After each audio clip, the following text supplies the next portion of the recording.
Thank you for watching. My name's Glen Morgan, and this is We the Govern. So today we're going to be talking about the fact that there is some strong concern in Washington State about Washington State's Kamikaze Economic Policy and why that's probably not a great plan for our state moving forward, particularly with the way our Washington State legislature has approached the challenges that they believe that we face moving forward, which their answer, unfortunately, has been raise every tax they can find, and they sure as heck don't want to bother looking at the deficiencies in the bloat in the government. Now, the reason why I say this is that this whole idea of kamikaze economic policy, I didn't just make that up. That was actually a direct quote, and I will read it here. It was from a gal with the Seattle Chamber of Commerce here, and she said, whether you want to tax the rich to be righteous or enact tariffs to drive an ideological policy goal, ask yourself, when has kamikaze economic policy ever worked for people? And of course, the reason why she was bringing that up is that Seattle is Democrat heavy, and there's nothing better than trying to compare economic policies with Donald Trump if you're a Democrat in Seattle, and because Washington State's legislature is dominated by Democrats at all facets of government right now, and she's trying to point out that the blizzard of ridiculous tax policies that have been proposed by the Olympia legislature are crazy, and they're just simply going to drive people out of Washington, particularly job producers, and it's going to they won't raise the money that they pretend like they're going to raise, and obviously it's just an economic disaster, and that's why she's calling it this kamikaze economic policy. I'll add a little bit more to this, is that the reason why she was talking about that is that as somebody from the Seattle business community, she's seeing directly how several dumb tax ideas, including the payroll tax in Washington, the city of Seattle, was so egregious that it essentially cut the Seattle city budget from their projections $47 million. They're about $50 million short as a direct result of just dumb economic policy that's driving businesses across Lake Washington to go to Bellevue or Kirkland or some other place, because Seattle's just decided to turn itself into a basket case when it comes to public policy. So before I get into more of this economic policy issues, I want to quickly remind everybody, if you haven't subscribed or liked this video, please do that right down below. It's very easy to do. And in addition, I always want to remind people, spread the good word by sharing this video with others.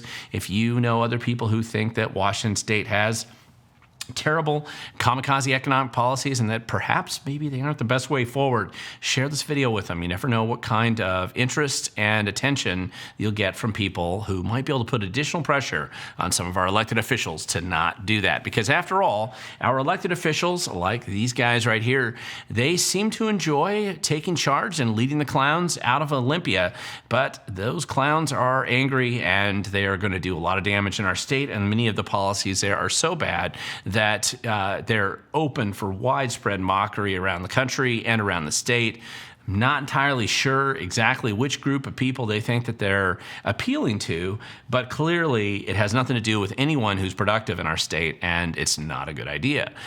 Even to the point here where Bob Ferguson here, our new governor, has decided that he actually doesn't want to destroy and kamikaze his own future political plans, whatever they might be. And rumor has it, according to some of his staff members, he has aspirations to be at least a vice presidential nominee, which could open the door to the White House for Bob Ferguson at some day in the future. At least that's his plan, and he can't see that plan ever coming to fruition if he's remotely associated with the kamikaze economic policies in Olympia that are currently being promoted by the Democrats in both the House and the Senate, which is why Bob Ferguson specifically said that he wasn't going to sign their bill. Now, all this is happening at the same time that you have these hands-off protests going on with the George Soros-funded Indivisible and these other groups around Washington State. It's happening around the country, but specifically around Washington State. And one of the odd things about this whole hands-off policy protests here is that the very idea of arguing hands-off from this particular crowd of people is kind of absurd on its face and a little ridiculous. Now, obviously, they're arguing against Elon Musk looking into to corruption and fraud in government and trying to eliminate the waste that exists in government. They obviously don't like Donald Trump, so no matter what Donald Trump does, they'll always hate him. But the weirdness about this really coming from the left at this point in time, particularly with the years of experience that we've had in recent administrations, is the fact that if there's any group of people who are doing their best to put their hands all over you and to reach their hands deep into your life, it's these guys right here, the ones specifically at the protests, because after all, they claim that they care about free speech, but there has never been a group of people in America more promoting censorship and silencing of all opposition than these guys that were out protesting just recently. It is this last weekend.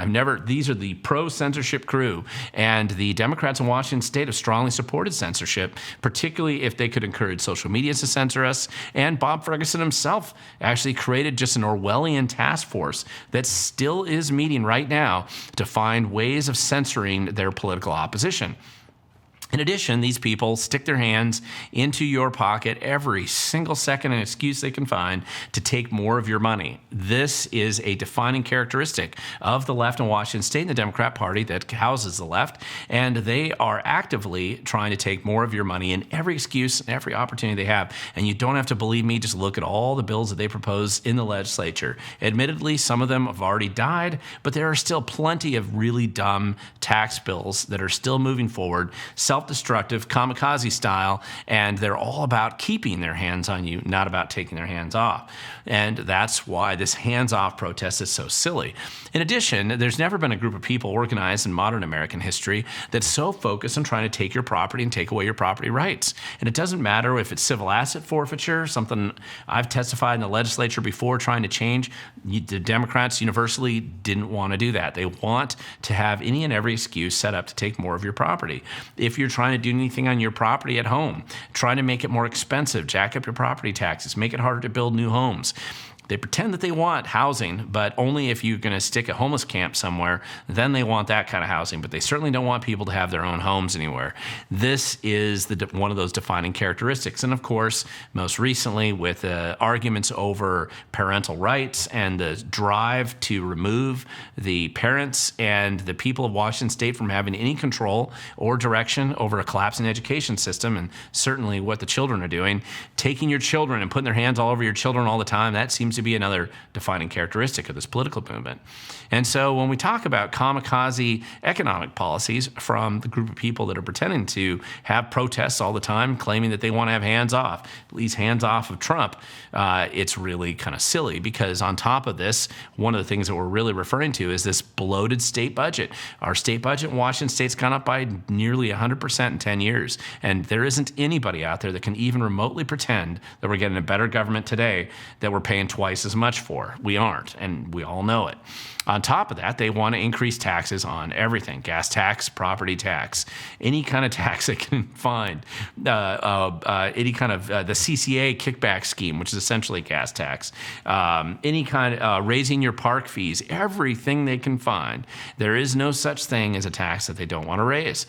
On top of that, this destruction of public education that has only gotten worse each year now as a direct result of silly policies and destructive policies that have been pushed by the same group of people that are in charge of Washington state. That is also, I would consider that kamikaze economic policy as well. And then, of course, just to be the cherry on top, this anti-public safety effort that's been driving a lot of public policy in Olympia as well, that simply increases crime.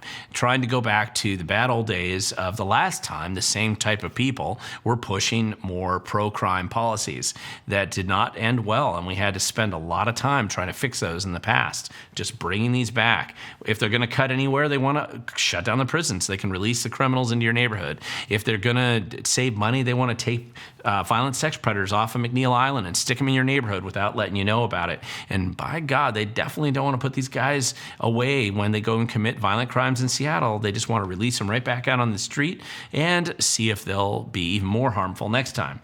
So this is what we refer to when we're calling it economic policies that are essentially kamikaze policies. And frankly, none of us want this. We don't want it. Most people in Washington state, outside of just a small grifter class and the senior politicians who seem to listen to him and be funded by him, nobody else wants this. And that's why you saw people that clearly are not Republicans, but coming in and testifying saying that they do not want kamikaze economic policies in Washington state. And of course, none of us do. If you're watching this show, it's probably likely that you don't either.